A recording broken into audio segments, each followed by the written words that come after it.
Assalamualaikum warahmatullahi wabarakatuh. Salam sejahtera untuk kita semua. Om Swastiastu, Namo Buddhaya, salam kebajikan.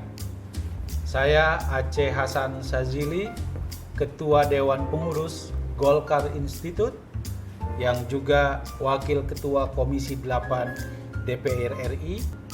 Pada kesempatan ini, saya akan menyampaikan materi mengapa kita berpolitik. Materi ini diperuntukkan bagi Golkar Institute Training App.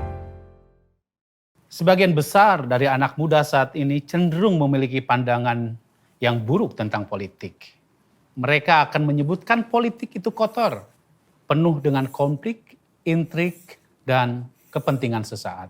Akibatnya, masih sangat sedikit anak-anak muda yang terjun ke dunia politik praktis.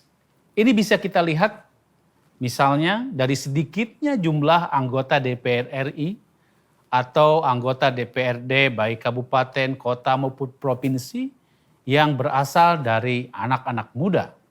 Padahal kita semua tahu, termasuk anak-anak muda, perlu kita terjun ke dunia politik. Pertanyaannya adalah, untuk apa kita terjun ke dunia politik? Dengan berpolitik, kita dapat berperan memastikan terjadinya pengambilan kebijakan yang benar, menyelesaikan masalah yang menjadi perhatian masyarakat.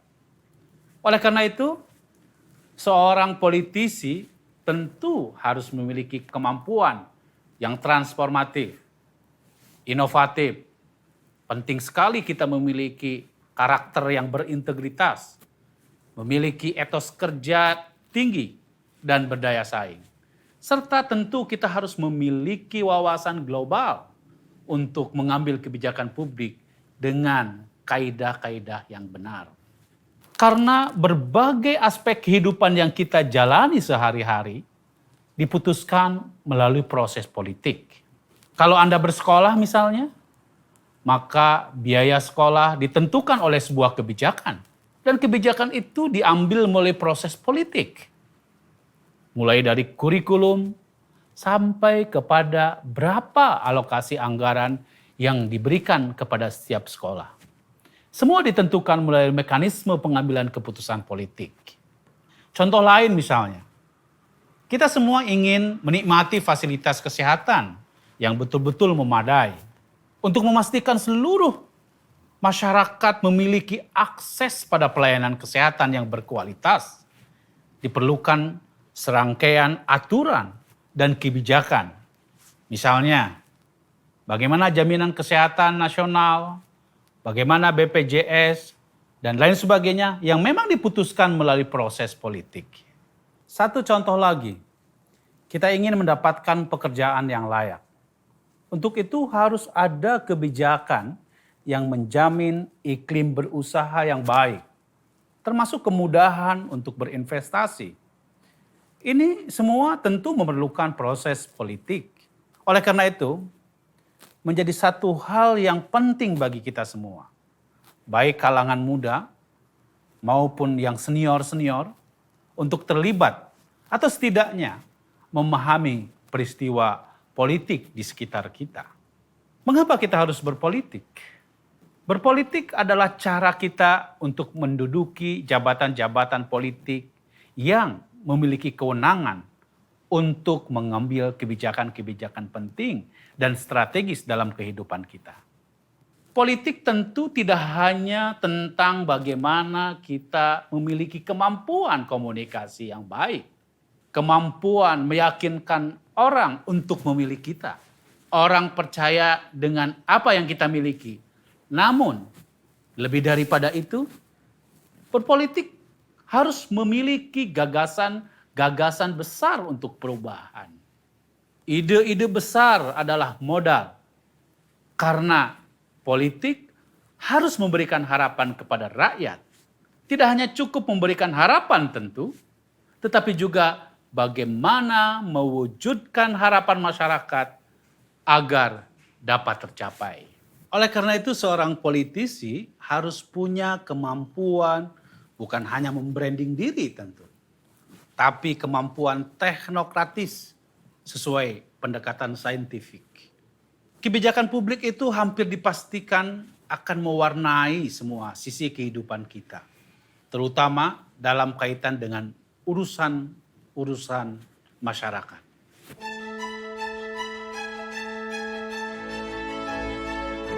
Terdapat 3 tipologi kebijakan yang harus diambil dalam proses kebijakan publik itu. Pertama, kebijakan regulatif. Ini adalah kebijakan yang diambil melalui proses legislasi yang terjadi di DPR atau di DPRD. Kebijakan ini merupakan kebijakan politik yang sifatnya memaksa semua warga negara untuk menjalankan kebijakan tersebut, guna mencegah agar individu tidak melakukan hal-hal yang telah ditetapkan dalam regulasi tersebut. Misalnya tentang berbagai undang-undang, terutama yang terkait dengan hukum, mana yang diperbolehkan dan mana yang tidak diperbolehkan. Yang kedua adalah kebijakan redistributif. Bagaimana sebuah kebijakan politik, misalnya tentang kebijakan pajak, pajak tentu ditetapkan melalui proses politik sebagai penerimaan negara dan dipergunakan sepenuhnya untuk kepentingan kesejahteraan rakyat. Yang ketiga, kebijakan distributif.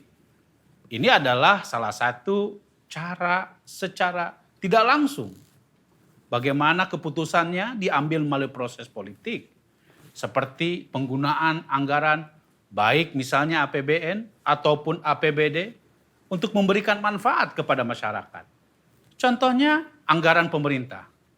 Itu adalah keputusan politik yang didistribusikan dan digunakan kepada warga negara. Kita harus mempersiapkan diri secara keilmuan. Hal ini harus dilakukan karena masuk ke dunia politik praktis tidaklah mudah. Perlu teori dan tentu praktek sebelum benar-benar terjun ke dunia politik. Menjadi politisi dengan latar belakang akademik yang kuat dapat mengkompromikan antara kepentingan politik yang subjektif dengan pendekatan akademik yang berorientasi pada kebenaran. Hal ini bisa kita dapatkan dengan cara misalnya kita mengambil kuliah dengan jurusan atau program studi yang terkait dengan politik, atau seminar atau pelatihan-pelatihan tentang pendidikan politik. Saat ini banyak sekali partai politik atau organisasi di bawah partai politik yang fokus untuk memberikan pendidikan politik kepada masyarakat. Yang kedua, bagi Anda anak muda, Anda bisa terlibat di dalam aktivisme kampus. Aktif misalnya di organisasi seperti BEM, Dewan Mahasiswa atau Senat Mahasiswa, organisasi ekstra, dan berbagai organisasi kemahasiswaan lainnya. Pengalaman-pengalaman ini akan meningkatkan kapasitas Anda untuk berpikir kritis dan membangun komunikasi yang baik. Anda juga bisa berpartisipasi aktif di dalam organisasi sosial kemasyarakatan atau organisasi kepemudaan.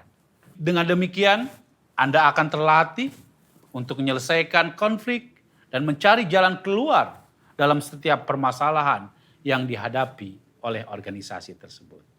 Yang ketiga, Anda bisa memperbanyak relasi, terutama dengan para pengambil kebijakan, para politisi, dan figur-figur publik lainnya yang dinilai memiliki pengaruh dan akar kuat di masyarakat. Anda bisa belajar dari mereka bagaimana mereka membangun kapasitas diri, meyakinkan orang, dan membangun pengaruh yang kuat dalam masyarakat. Dengan begitu, perlahan-lahan relasi politik Anda akan bertambah dengan sendirinya.